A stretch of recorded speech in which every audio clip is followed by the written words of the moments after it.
बच्चों, let's read the question. Question आपका कह रहा है कि the rise in the boiling point of a solution containing 1.8 gram of glucose in 100 gram of solvent is 0.1 degree centigrade. आपको molar elevation constant जो है liquid का बताना है कि क्या होगा।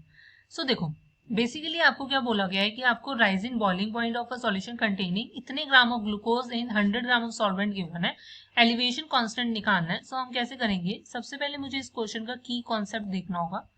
सो की कॉन्सेप्ट आपका लाई करेगा कि हमें पता होना चाहिए कि आपका basically elevation in boiling point जो कॉलिगेटिव प्रॉपर्टी होती है वो होती क्या है। सो देखो, एलिवेशन इन बॉइलिंग पॉइंट जैसा कि नाम से सजेस्ट कर रहा है कि जब आपके पास कोई सॉल्वेंट है उसमें आप ऊपर से कोई सॉल्यूट ऐड कर रहे हो, सो जो एलिवेशन होगा अब इस बॉइलिंग सॉल्यूशन के बॉइलिंग पॉइंट में, that is your elevation in boiling point, जिसको हम डेल्टा टीबी से रिप्रेजेंट करते हैं। और ये आपका किसके इक्वल होता है, आई इंटू के बी इंटू एम के, जहाँ पर के बी आपका मोलर एलिवेशन कांस्टेंट है, एम आपकी क्या मोलैलिटी है, मोलैलिटी, एंड आई आपका Vento factor.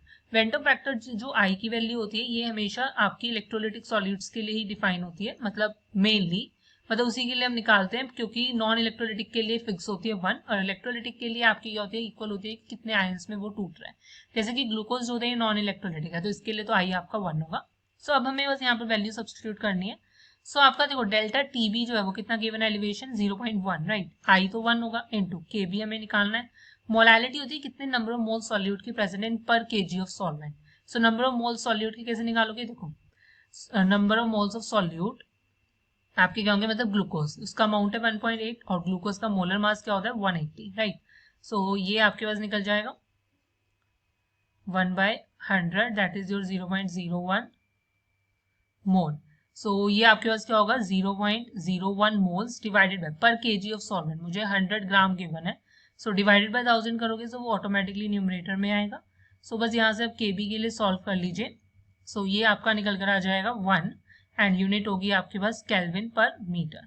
So the final answer is your option C. Hope you understand it well. Best of luck. Thank you.